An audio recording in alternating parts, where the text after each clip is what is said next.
Biggest issue facing House District 46, the number one, is the economy, and that entails from taxation to inflation and job opportunities for the residents here in our district. That's a great question. And I believe it's weak representation on many of these issues that do come up when it comes time to vote for issues like cutting the state income tax and issues that do benefit the residents of our district, and also the benefits the residents of the state of Oklahoma. We have to have strong leadership that has the business experience and real world experience that does understand what is affecting the residents the hardest in our district and the rest of the state as well. Yes.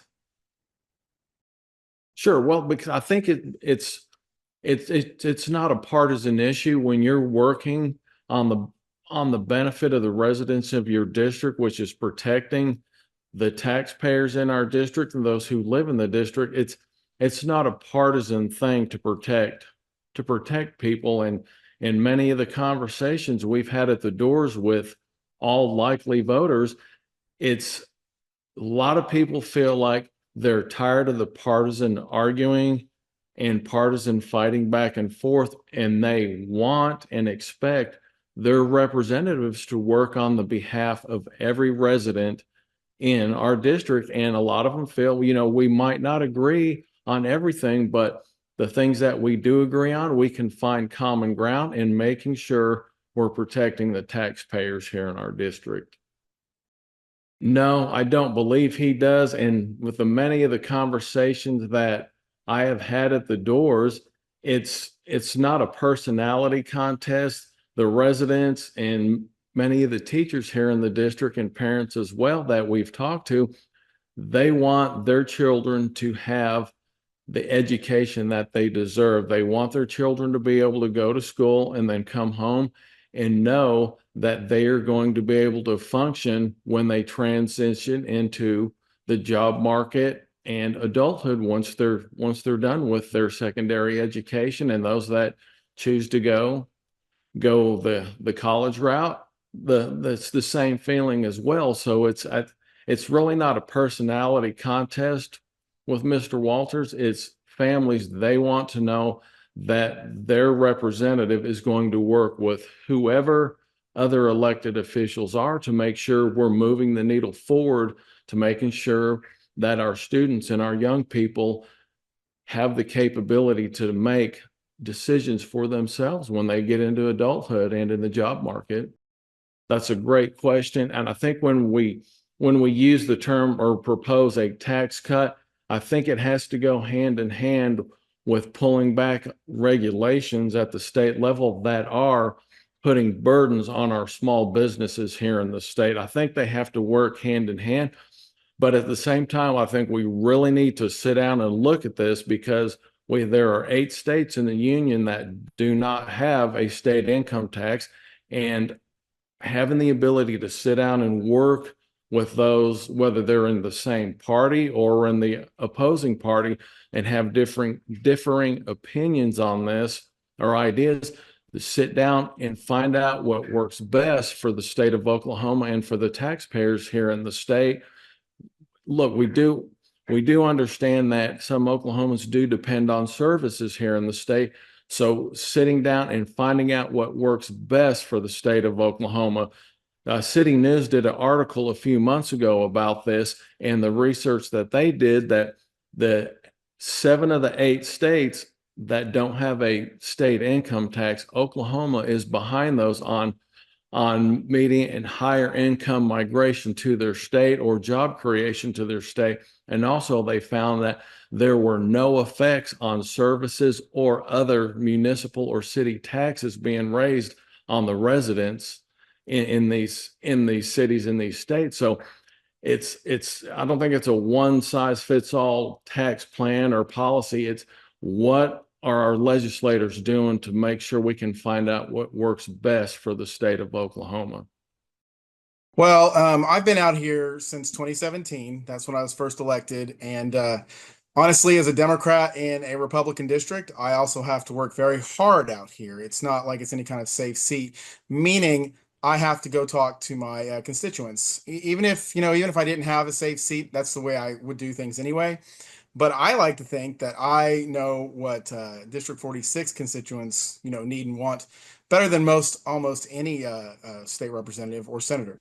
So right now, this really hasn't changed. Education's always number one out here. I don't know if that's because I'm a former teacher or it's because Norman Public Schools, everybody loves Norman Public Schools. They want what's best for their kids.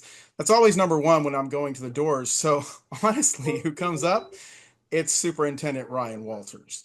That's different than other years. I mean, it's always been kind of education. We want to help our teachers, but this time when I go and I ask any constituent, hey, what's kind of your issue?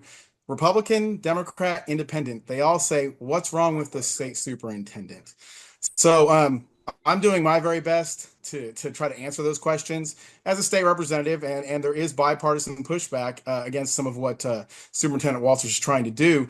That's the number one issue. Number two, I would say, honestly, it's we want what's best for Norman, be that business, any kind of thing like that. Also, security, safety and security is very important out here. It's why I've always supported the police and the fire and any of our first responders. Not just because that's what my constituents want, it's because it's close to my heart as well. But yeah, that's kind of what I'm hearing out here. National politics doesn't really seep in too much, which is good news. And again, I talk to everybody. I don't just talk to Democrats just because I'm a Democrat. I talk to Republicans, some folks who may not even vote for me. Well, here, get this.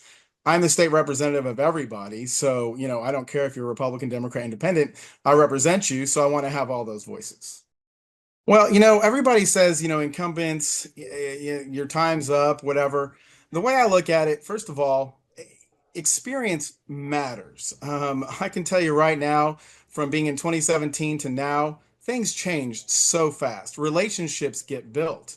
And I've been building those relationships since 2017 to the point where now, even if I'm not an expert in everything, but if there's an issue, if I can't answer it, I know who can, and it's going to take time for whoever gets up there. I'd say a couple, 3 years to really catch up and figure out, what's what and who's who, because that matters when it comes to passing legislation, which I do at a pretty good clip as a Democrat, as a member of the minority party. Um, that's because of honestly the relationships that I do take time to build.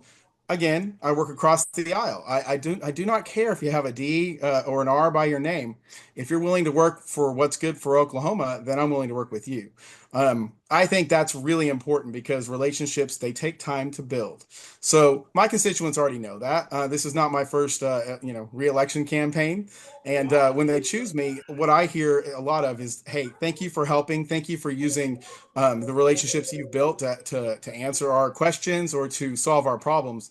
And that's what I will keep doing because let's be honest, the things are changing too. We've got new leadership in the House, we got new leadership in the Senate, and I know kind of all of those different angles too, to where I think I can be a much more effective representative. And that's another thing I try to do. I don't just rest on my laurels. I try to be the best representative I can for House District 46 day in and day out by building those relationships, by investing, in the time and effort into that, not just trying to run for office or anything like that, but actually be a state representative and get rid of the politics and just be a representative. Absolutely. It's not all about passing bills as a state representative. First of all, I do pass bills. I passed quite a few. Even this last time, I joined up with some Republicans and we passed mental health, excused absences for mental health, kids that are in mental health crisis in our public schools. That's a great thing. We passed Domestic Violence Survivors Act, the grocery tax. I listened to the grocery tax elimination. I listened to my constituents about how it's been really tough to get, everything that they need, get food on the table. And so I was proud to be a key vote in that grocery tax elimination.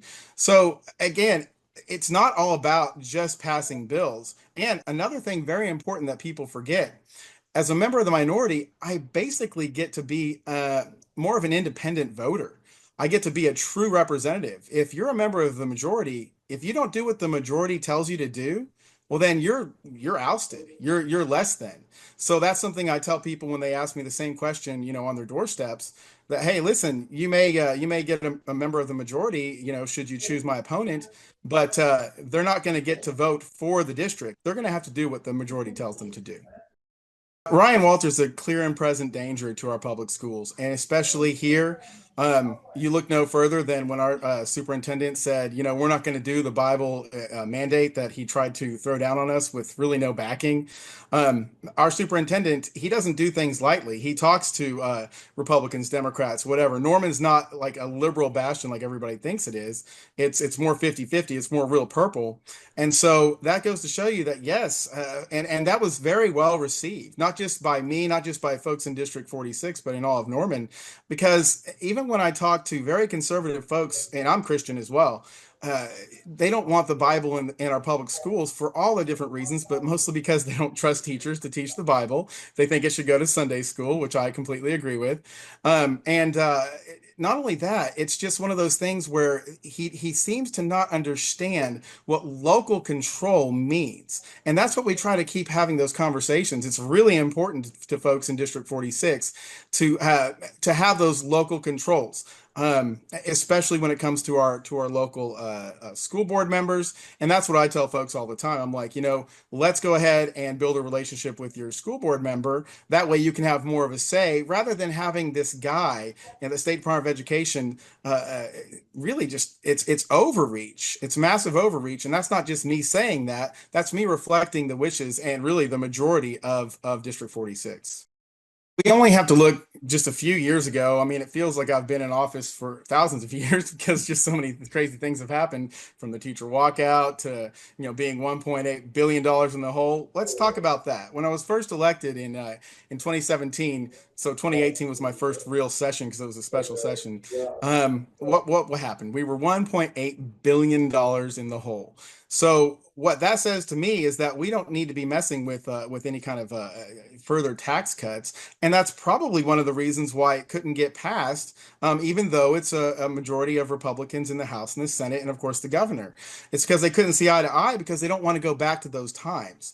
They don't want to cut everything to the bone to where you just have to have struggles should anything change. And we are an oil and gas reliant state, although our economic portfolio is growing. But because of that oil and gas reliance, that's not just here in Oklahoma. National and even worldwide effects can affect that as well. So the fact that we're talking about, because I hear it from folks across the aisle all the time that maybe we need to look into that. I don't believe that. Again, the grocery tax cut was a very good idea for a tax cut. I like to support tax cuts for families, not large corporations, and that means to make sure that they can get their food, food on the table and everything like that, while still having the services that my constituents say that they need, and I know that they need as well.